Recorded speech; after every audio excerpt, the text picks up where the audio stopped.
Hello everyone, my name is Venkatesh and today I'm going to show you a small demo on Amazon VPC or Amazon Virtual Private Cloud. And this demo is based on the examples and scenarios that is provided on Amazon documentation. And the documentation provides 4 scenarios. First one being VPC with single public subnet. You can use this if you are going to launch a simple web server, probably a WordPress site or a simple website for that matter.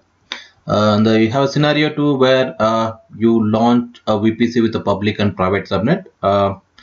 This can be used if you are going to launch a web server in a public subnet which is supposed to have an internet connection, internet facing connection, and a private subnet where you can launch your DB instances, which ideally should be restricted from your internet connection. Okay, so you have scenario 3, VPC with public and private subnets and AWS site-to-site VPN access, and you have another scenario with VPC private subnet only and AWS site-to-site VPN access. So the steps are very much clearly documented in the documentation, so you can very simple follow each and every step, and you will be able to achieve you'll be able to reach out to each of scenarios very well. Okay, and we're going to look at scenario 2 here basically, and the objective of this demo is to show you how the database servers or the DB server which are in private subnet are restricted from internet access, and if you have to reach your database instances, how you have to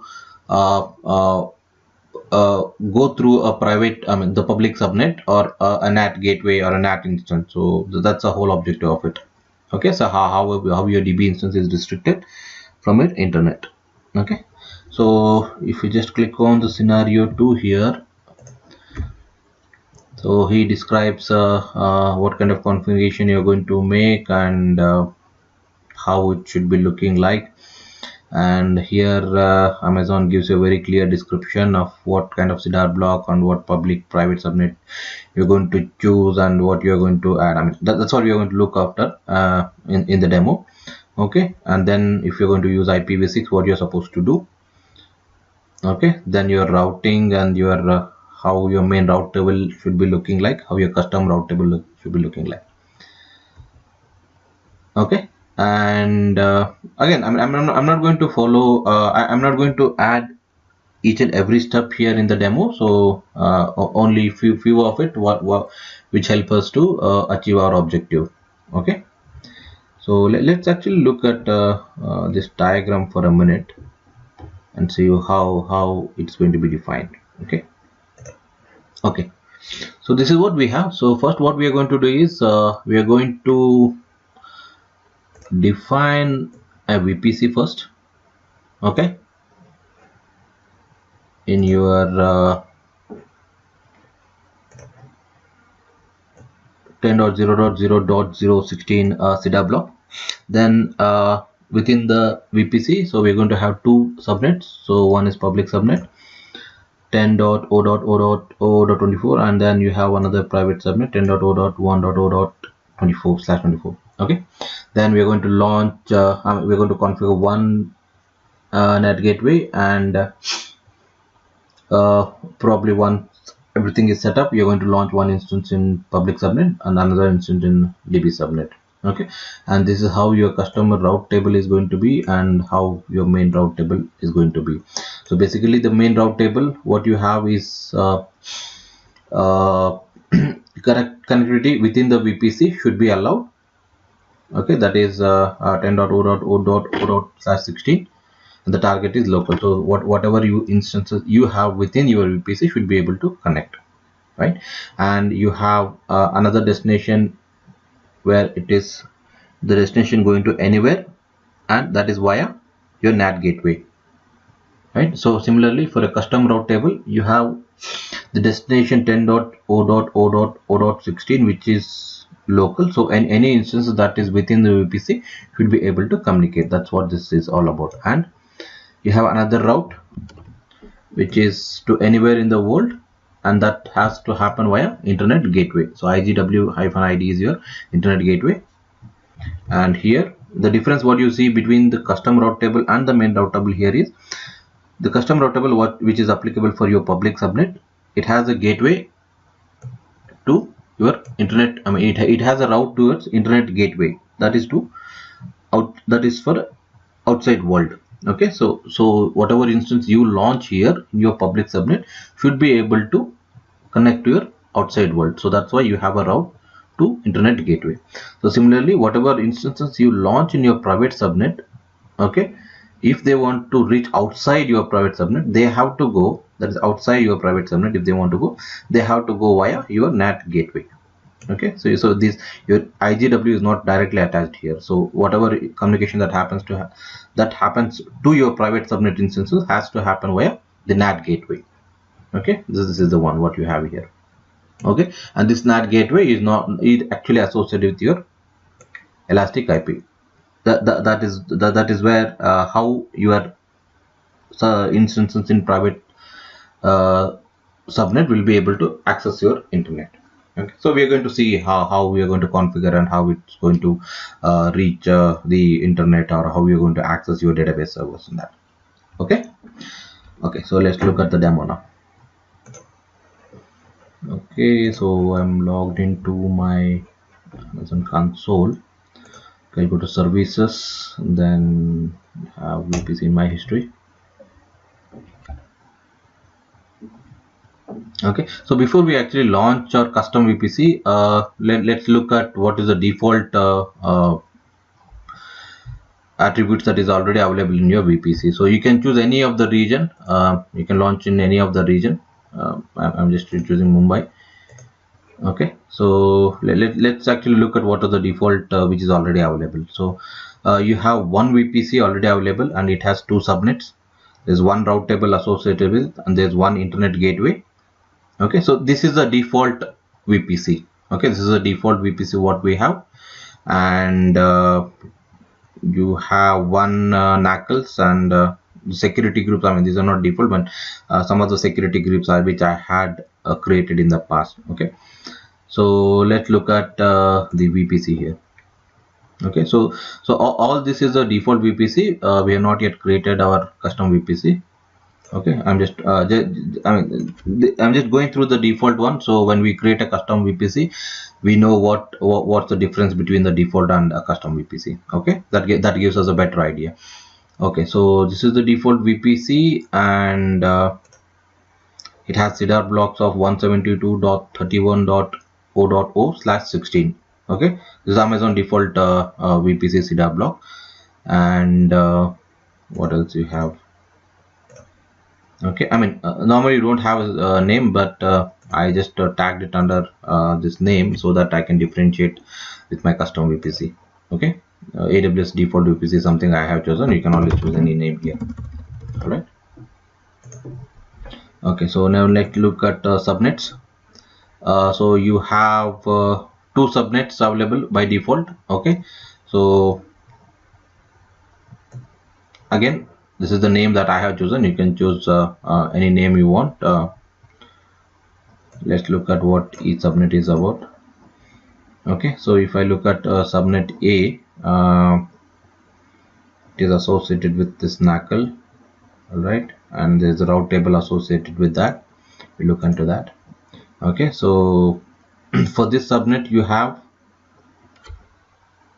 anything that is within the subnet should be communicating, right? So the default is, this is the local. So whatever is within that local subnet, they should be able to communicate with each other. So this route describes that. And the second entry here is anything outside world you should be able to reach outside using your internet gateway.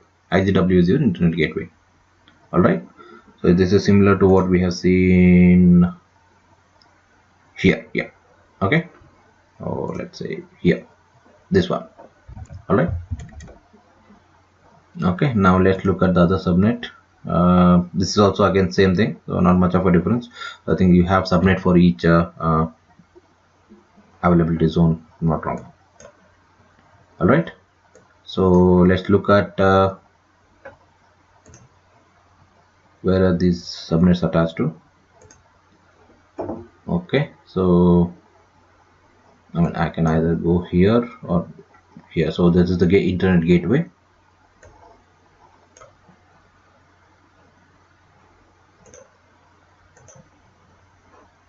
Okay, then we have already seen what a route table is. Okay, so this is a route table associated with your internet gateway.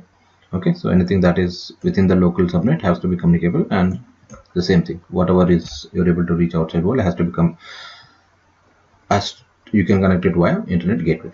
Okay, so we've seen route tables, we have seen internet gateway.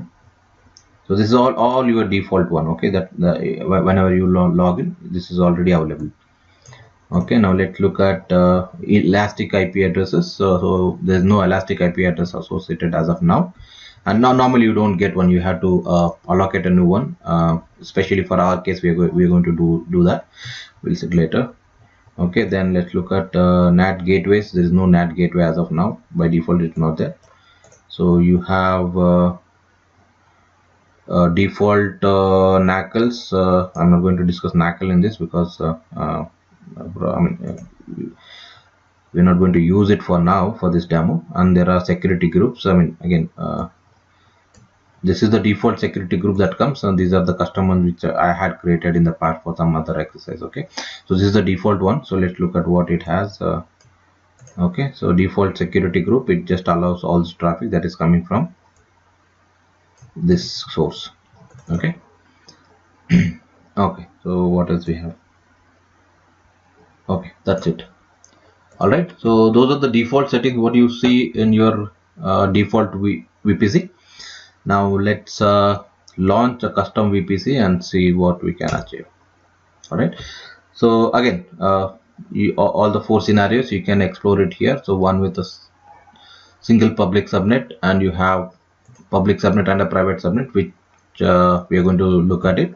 Then the other two exercise, which if you want to achieve it. Okay. All right. So now let's look at our actual demo. So you're going to configure a custom VPC and with the /16 network, and we are going to launch two subnets. Okay, the public subnet instances uses elastic IP address to access the internet. Private subnet instances uses internet via the NAT gateway, right? So let's launch this. Okay, so before that, let's see. Okay, so here, I mean, so basically it's a small demo of how it looks like your VPC. You have a public subnet, you have a private subnet. So whatever is private is like restricted within it, and you have a NAT instance that connects to this, right? Okay, so now let's launch it. So when you actually use a VPC wizard, so Amazon actually automatically pops up the public subnet and private subnet, whatever you want to use. You can always change this address. I mean, I can choose this 10.0.0.3/24, and I can choose this different. Okay, whatever. I mean, whatever you can choose it for demo. Okay, I'm going to leave it default. Okay, so this is a CIDR block what we are going to use, 10.0.0.0/16, and let's call this VPC lab, right? And I'm going to leave everything default. Not to only change the name so I can easily recognize them. Okay, so what you have to note down here is you're going to launch your public subnet in 10.0.0.0/24 and your private subnet in 1.0/24. All right, so now it is important that we allocate an elastic IP here. Unfortunately, we have not defined anything, so I cannot choose anything here. So if I try to create, it has to throw an error. Yeah, all right. So we don't have an elastic IP address. So if you want your DB instances in your private subnet to communicate, or your uh, instances in your public subnet have to communicate, so you need to have an elastic IP address, right? So let's do that and then come back to this again. Okay, let me open another window here.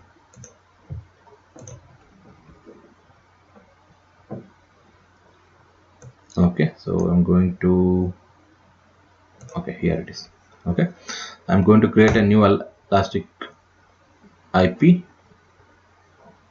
Okay, allocate. So I have got my own elastic IP address. Please note that these elastic IPs are very limited, so you cannot just go on creating random number of elastic IPs. So Amazon actually restrict you to create only 5 elastic IPs per region. Okay, so let's have this. Okay, so this elastic IP again we are going to create only for the scenario 2. I mean the scenario 1 doesn't require your elastic IP because all your instances are in your public subnet. All right, so let's name this for our user recognition VPC lab elastic IP. All right, okay, so you have your elastic IP created now. Okay, so this is the whatever default value, so you just have an IP address over here, nothing else. Okay, now let's go back to our VPC.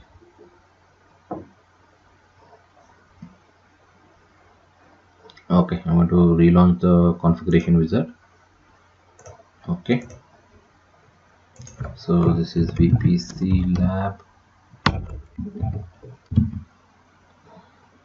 VPC labs public subnet. I'm going to call this VPC lab private subnet. Okay, so rest all I'm just going to leave it by default, and here I'm going to select this, the elastic IP we just created. Okay, so that's the one which is available now. All right, so rest I'm going to leave it default. Just say create a VPC. It's going to take a few times. So as you saw, it started creating a public subnet, private subnet, and then your NAT gateway and all those things, right? I mean, it's not necessary that you have to create only through a wizard. You can always directly create your VPC. But when you create a VPC directly, again, you'll have to go to each and every tab here, create subnets and create a route table and start associating them with your custom VPC and all. So either way, whatever you feel comfortable, you can do that. For example, if I say here VPC dashboard, okay, if I select on here, I have an option to create a VPC. The same thing, so I can just say test VPC here, then just a CDR block. I'll specify a CDR block here, 10.16. okay, then I can create it here, but again, once this is done, I'll have to start associating your subnets, routes, and all those things. Okay, now let's look at this. Okay, it is still creating. It takes some time to create your NAT gateways and all those things. Let's wait for a minute.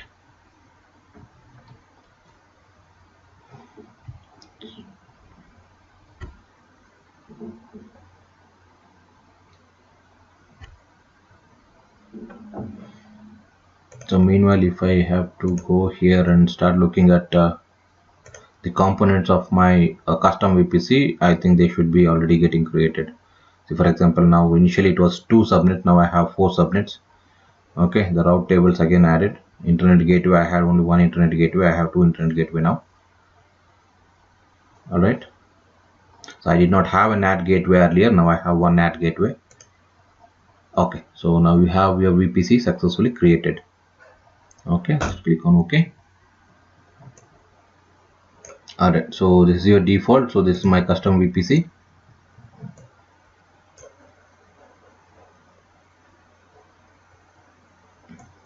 Okay, so this is the IPv4 CIDA we're going to use, and this is my main route table.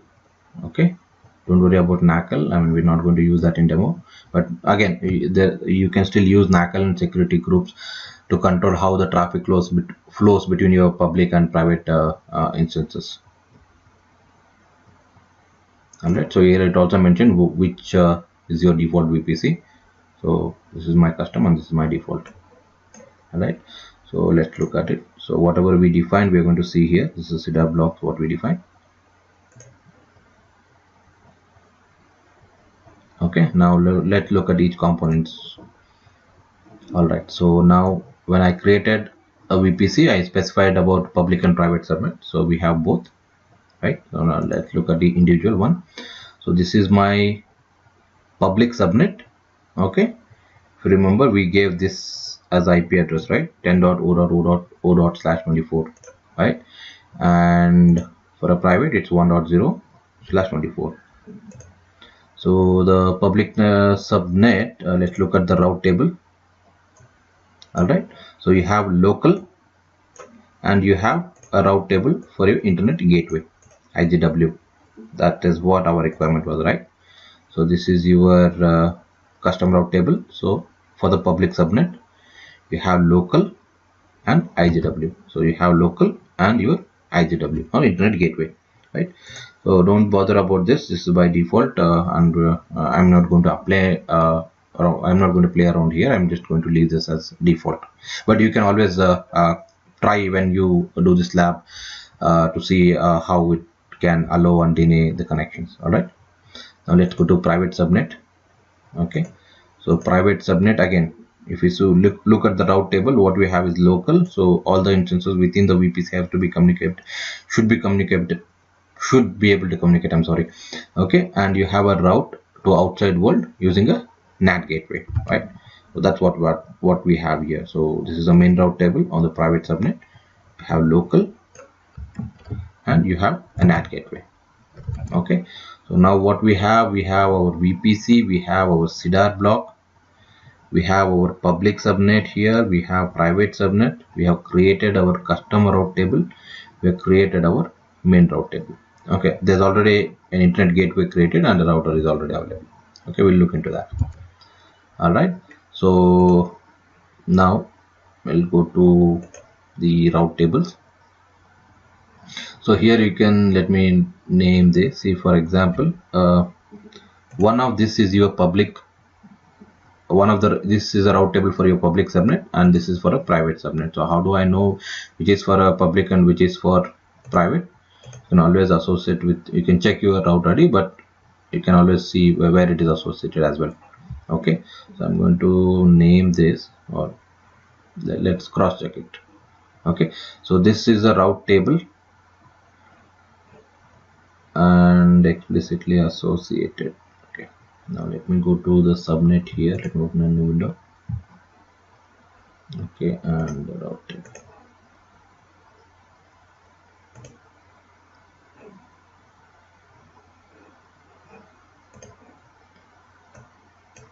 Okay, so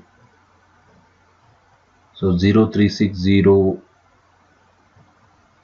is my private subnet.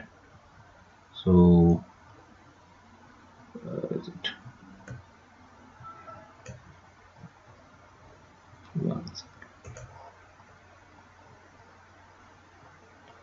Here, sorry. Okay, let's look at this. Okay, so this is 02F455. so there is 02F455. so this is explicitly associated with subnet. So this is your public subnet, right? So let me do this. VPC lab public subnet route table, right? So this route table is explicitly associated with your public subnet, right?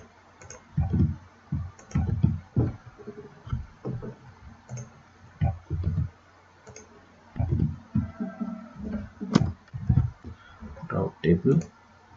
So and my this is private subnet.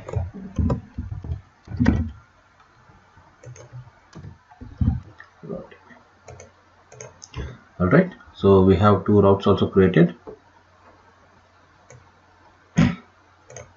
This is your default. So again, the same thing what we discussed earlier. So here also, I mean, if you want to cross check why it is which is public or private, either you can check the subnet association or you can also check the routes associated with it. So the one which is having a route to internet gateway is your public.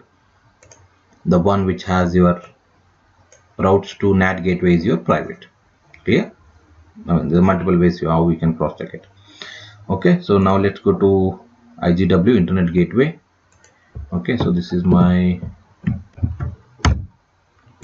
VPC lab.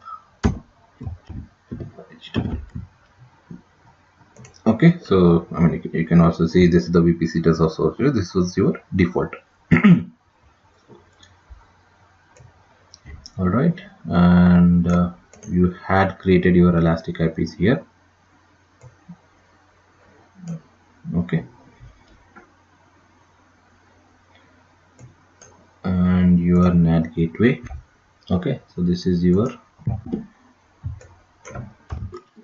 VPC lab NAT gateway. All right, so this NAT gateway is associated with your elastic IP address.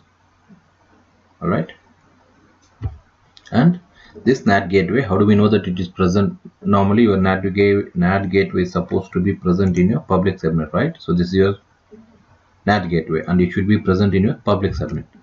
If you look at here, if you look at the subnet here, this is in your public subnet, right?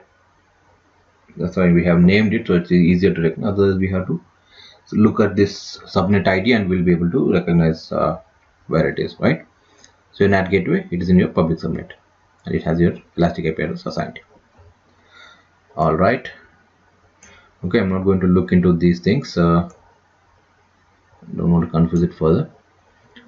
All right, so this is done. So we have everything ready. So we have our VPC ready. Let's look at this diagram. So we have the VPC in the CDR block. We have public subnet. We have defined a private subnet, and when we defined it, automatically created your route tables. So the custom route table in your public subnet, it's allowing your local communication as well as the communication to the outside world is through internet gateway. That is this. Here in your main route table, which is in your private subnet, so communication within your local servers allowed, and you want to communicate to outside world, you have to go via the NAT gateway, which is this. All right, so now we are left with the web server or the DB server. So let's launch two servers and see whether we'll be able to communicate from outside world, whether we'll be able to ping or not. All right, so we will need a security groups to be defined, so we'll define it while we launch it. Okay,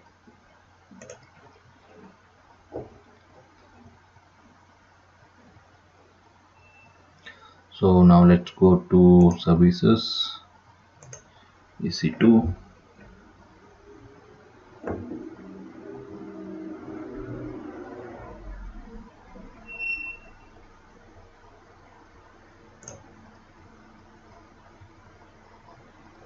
Okay, so I'm going to launch a new instance.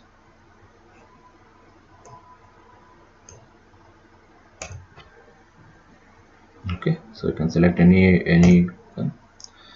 So here the important thing is by default it is going to a default VPC. I'm going to change this to a custom VPC what we created. All right, and then the subnet.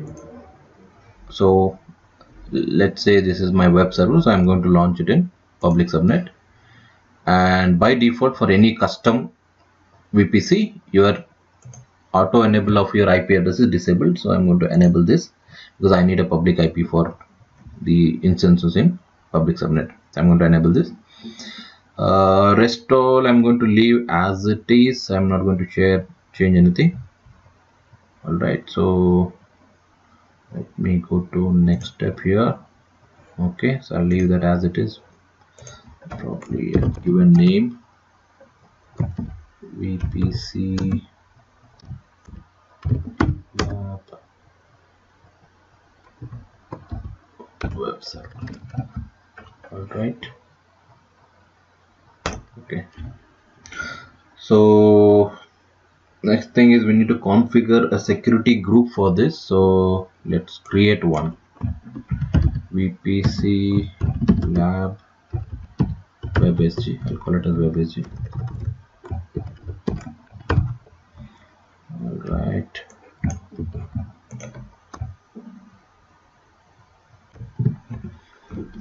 okay, so basically this is a web server, right? So it should be, you should allow your connection from HTTP port, HTTPS port, and you want to do SSH to the client, so you need to allow SSH connection. And if it's a Windows server, normally you allow your RDP as well. I mean, the one what we are creating is a Linux server, but your security groups you can apply later to instance which you assign, which you create, right? So if you're going to create a Windows server, you may need that as well. So that's why I'm going to I mean, you can select RDP as well. Okay, RDP, right? Here, and from anywhere to anywhere. Okay, so these are the things what you need for a web server. Okay, so for to make things easier, I mean, it's not something that you do in a real case scenario. What I'm going to do is I'm going to just allow everything. Okay, again, this is not something that you do in a real case scenario. This is just for a demo. I chose everything, so whatever connection you are trying to these instances from anywhere outside the world within the subnet or anything, I'm going to allow it. Okay, the reason why I'm choosing this is I just want to uh, help you understand better between the web server storage security groups and DB security groups. I'll show you that how it differs later. Okay, so for now let's consider I'm going to allow everything here. Okay, review and launch. Okay, I'm going to launch this. So you can choose a new pair, or for now just select whatever is already existing. You can create a new key pair if you want. Okay, don't worry about the name there. That was created for some other purpose. I'm just going to use that key pair. Okay, so it's creating. Okay, meanwhile let's launch another instance, which is our DB server in private subnet, right? So let's select probably a different version of it, right? Just that helps us in the demo maybe. Okay, I'll go with the Ubuntu version. Okay, so now again same thing. So instead of default, I'm going to select our custom VPC. Then here, instead of public, I'm going to select this in a private subnet. All right, so for a private subnet instances, you don't need public IP, so I'm not going to change this parameter. So rest I'm just going to leave as it is. Okay, so that is default. Then name VPC lab DB server. Okay, so let's create another security group here. This is important now. Okay, so choose VPC lab DB. Yes. All right. Okay, so now as you mentioned, these servers in your private subnet, right? They should not be accessible from outside world. Okay, that is one of the objective of this entire demo, right? So what I'm going to do is, instead of allowing everything, now I'll allow all the traffic. Okay, don't worry about whether it's HTTPS, RDP, or whatever it is. Okay, so instead here, what I'm going to do is, I'm not going to allow it everything. So I'm going to restrict this only through public subnet. That is only via the security group which is in public subnet. Okay, so now this is the main difference here. So whatever instance that are available in your DB private subnet, so I'm going to apply this security group here, and this security group is going to restrict access to instances in private subnet that is coming in only from the NAT gateway or the NAT instance. Okay, how do I do that? Let's go here and let's see subnet. So this is my public subnet, right? Where is it? Okay, where is my NAT gateways? Okay, so this is my NAT gateway. Okay,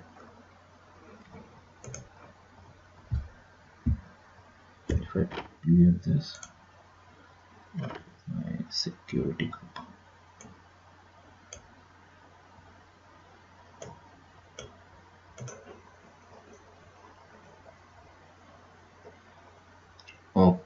Okay, this is my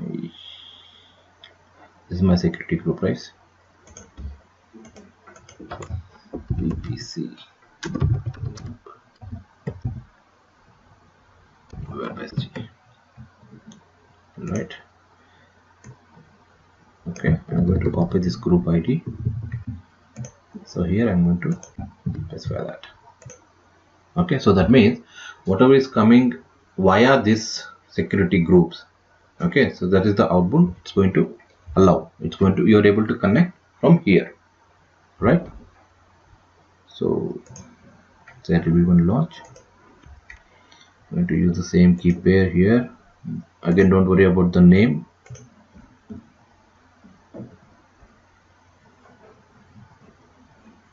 All right, so let's see. Okay, so now you have VPC filter for it. Okay, so now we have two. One is your web server and one is DB server. All right, so your web server is already ready. So now this is in your, it has a public IP address assigned because it's in public subnet. Okay, this is your subnet. Okay, your private subnet, your DB instance is also ready. Again, we did not have public IP address assigned, so you don't see anything here, right? It has only its private IP. Okay, now let's try to connect to your web server. Okay, now go here.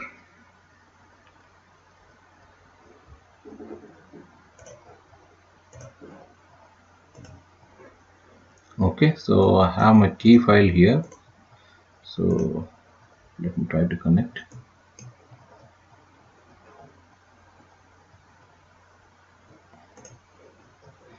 Okay, so this is my public IP. Okay, how do I connect? You can go here, select your connect option, just copy the entire thing, you can just paste it here. Okay, say yes. Okay, so now you're logged in, right? Okay, so this is your web server, so you're able to easily connect your web server from internet, right? I can easily log in, so because I allowed every connection, so I'm able to do SSH as well, right? So if you want to look what it is, okay, so this is my host name.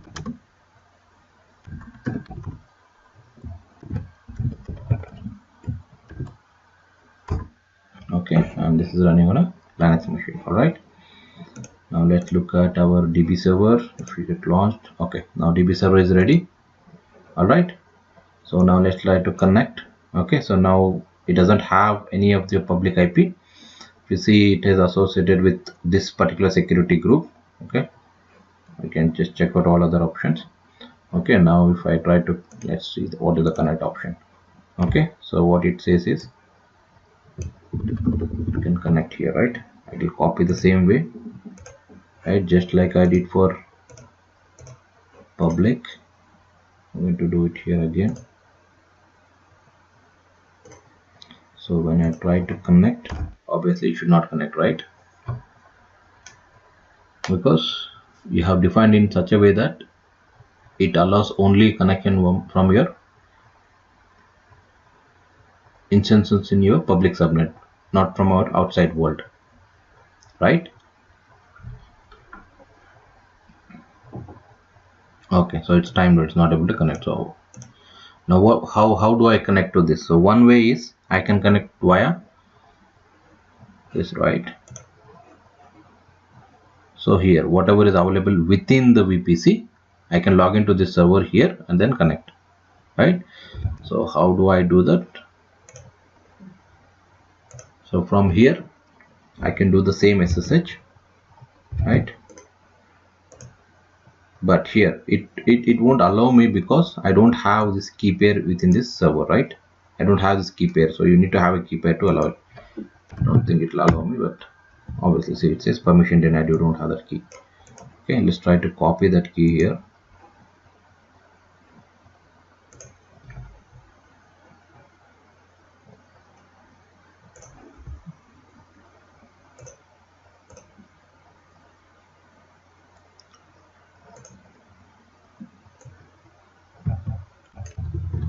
I'm going to copy this.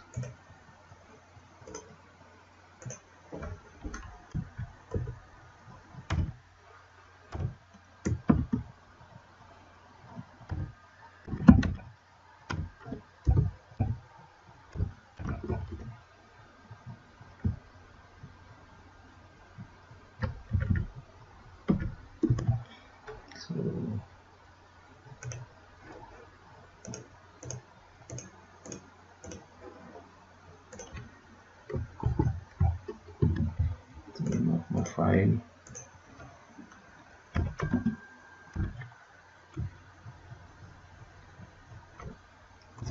SCP. Okay, so now that is copied. That means I should have it here. Okay. Okay, so I now have it. So I may have to change the permission. Okay, do this.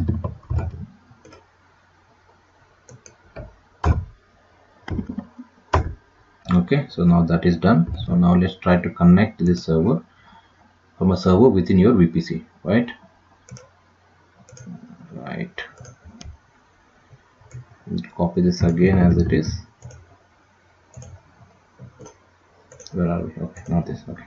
So now I'm in server 10.0.0.172, right? So I'm going to try to connect to your private instance in private subnet from instance in public subnet.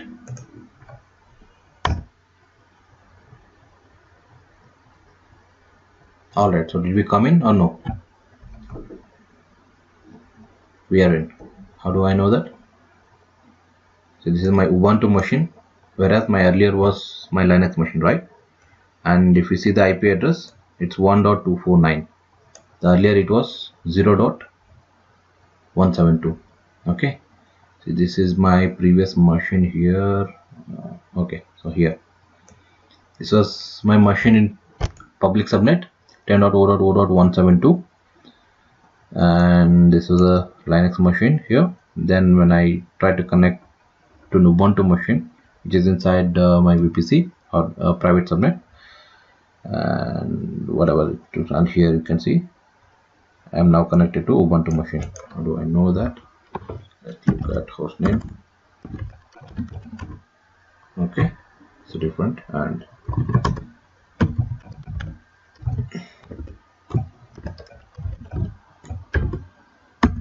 okay, so this is my Ubuntu machine. So the machine in my public subnet was Red Hat. Okay, so what we did here is we restricted the server in my private instance, right, which is this. Okay, we restricted this DB servers of access from outside world. So these are allowed to be accessed only from the servers within this, and they access via the NAT gateway.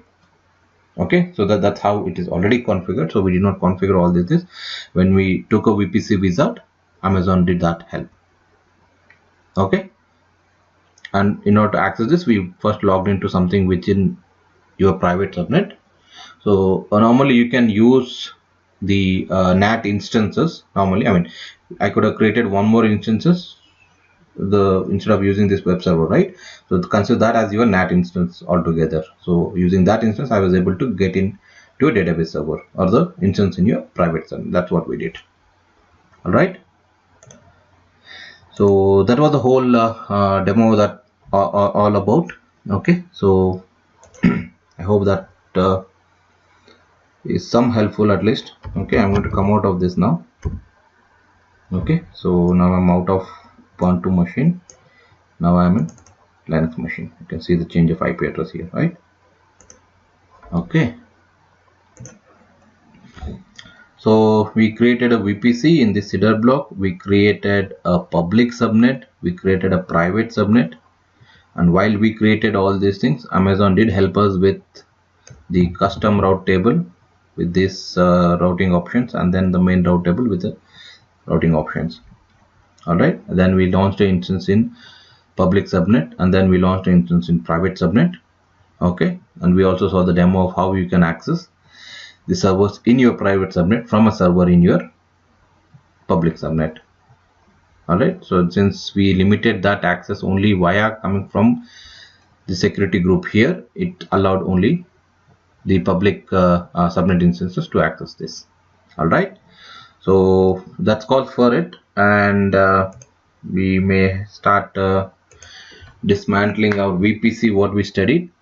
Okay, so that was the whole part of the demo, and as we dismantle our VPC, there are some interesting points that we can cover. In fact, actually, let's look at it. All right. Okay. Okay, now let me go to my VPC dashboard.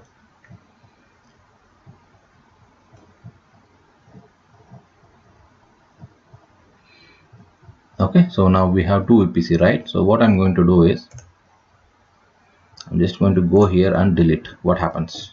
Let's see. Obviously it should not get deleted, right? Because you have your EC2 instances which is running on that, so one cannot just go directly and delete it, right? You should not allow that. I mean, obviously Amazon is very clever not to allow that. Let's try. I mean, we lose nothing to try it, right? Let me delete this. Obviously, so when I'm trying to deleting this VPC, now see the interesting part here. This VPC what we created is associated with all these things. What are those? Now the VPC contains one or more instances and cannot be deleted until these instances have been terminated. So you have your DB server, you have your web server which is associated with VPC. So these components have to be first terminated. Okay, then you have network interfaces. Okay, you have 3 network instances. Why do we have 3? Why not 2? Any guesses? Okay, so one is your public subnet, one is your private subnet, or the public server and the DB server. What is the other one? Okay, let's look at it. The other one should be for your elastic IP address. Okay, you can also click here to see what instance it has. Okay, and again this VPC contains a NAT gateway and cannot be deleted until that has been deleted. Okay, so whatever we discussed the scenario here, it is saying it is associated with all these things. Okay, so fine. So we have to start dismantling one by one, so in order to delete all these things, right? So we have VPC associated with your server, with your network interface cards, and with your NAT gateway. So all this has to be terminated first. Okay, so let's look at okay, where are we? Okay, let me close this and reopen better. Okay, so let's see the instances, then the network interface card and the NAT gateway.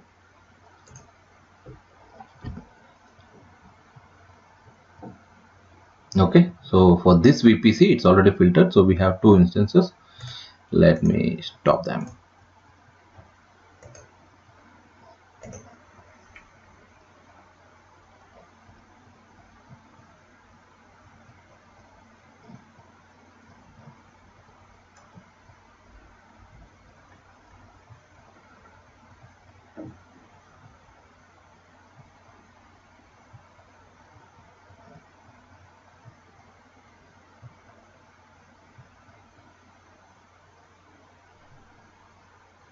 It may take some time, so I should be kicked out here. Yeah, so the connection is lost. Okay, so your DB server is stopped.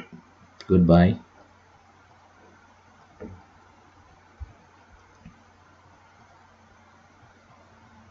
So the question now is, if you stop these instances, would your VPC still list this? The answer is yes. Okay, so as long as the server is not terminated, you will still have that VPC associated with this instances. Okay. So just by stopping those instances, it will not release your VPC being associated with this. Okay. So what I'm going to do is I'm going to terminate these instances. Oh, let's see. Let's try a refresh here and see what it shows. Okay, delete VPC. Still showing the same thing. Okay, let's terminate this. Okay, so it's showing it is associated with this. Yes, I will terminate it.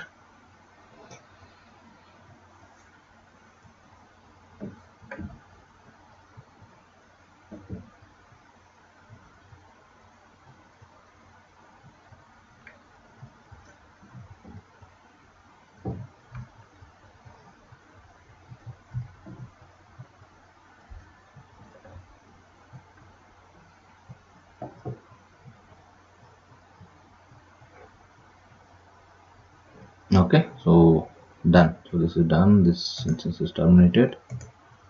Okay, it didn't take much time. Good. So now let's see. Okay, so you can see the difference, right? So whatever it was associated with the EC2 instance, that is gone. So now we are left with, and again, even the network interface what was associated is also gone. It's always like if you shut down, you terminate an instance, your network interface associated with that instance is also gone. Now what you see here is your elastic IP address network interface, ENI. Okay, so let's look at that here.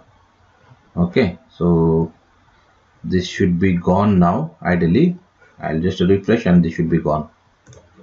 Yep, that's it. Okay, so now we have this, and this should be disassociated as well. Okay, now let's try. Okay, if I try to detach, it should show me a warning. Yeah. Okay, so it says that I'm not eligible to detach because let's see why. Even if I say force also, it won't go. Yeah, right. So because this ENI is actually this elastic interface is associated with your NAT gateway, right? So and this is in use here. So until and unless this NAT gateway gets disassociated with your ENI, you won't be able to delete it or detach it. Okay, now let's go to your NAT gateway. Okay, this is the one, right? So now first do this. Let's delete this NAT gateway. Okay, so it is deleting this.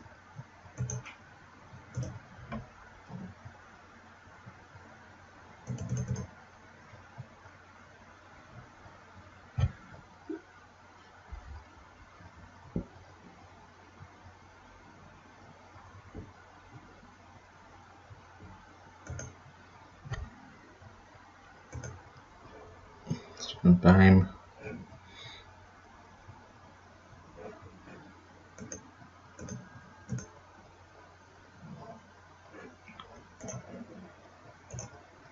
Okay, so that is done. So your NAT gateway is deleted. So now let's try to delete this network interface. Let's say detach. Okay, it's now getting detached. Okay, now let's see what else is associated. Action delete. Okay, it's gone already. Probably took some time to refresh it, but now if you see all these things, it's saying that it has nothing associated. But let's see, we have one more important component that we did not delete, your elastic IP. Okay, so these elastic IP are chargeable, though you are in a free tier account or anything. These are even if they are not used or they are not associated with any of the instances, then you will get charged for it. Interestingly, if you are going to use this elastic IP and if you are going to associate with any of your interfaces or EC2 instances, you won't be charged for it. Okay, so I'm going to release this address. Okay, so the address is released, so that should help me to release the where is it?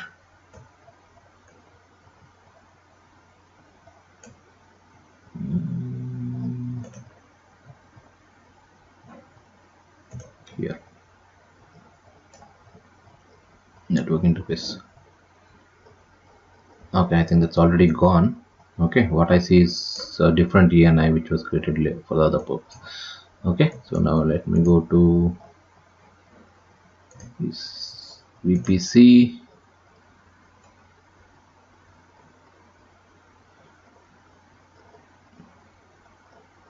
All right, so I think we almost have everything detached from here, so I should be able to delete it. Okay, gone. Yep. So your VPC is gone. So that was the whole point. So it's just a small demo. It's not like not sure if it is helpful in any way. The whole point was just to show that how do you access your instances in your private subnets from an instance in your public subnet, and how you can restrict its access from a internet. Okay, so again, I did not cover each and every step what it was described in this documentation. Especially did not touch the NACL and security group part. You can always try it out. Okay, so this is the part where we did not touch much of it. Just created the security groups though, but hopefully this should give you a good heads up on what public and private subnet is, and maybe you can do a better lab with that. Just hope so. Again, thanks for listening. I guess it's been a very long demo. In fact, should not be called a demo now. It's been almost an hour. But thanks again, guys. Thanks for listening. You have a great day ahead. Thank you. Bye bye.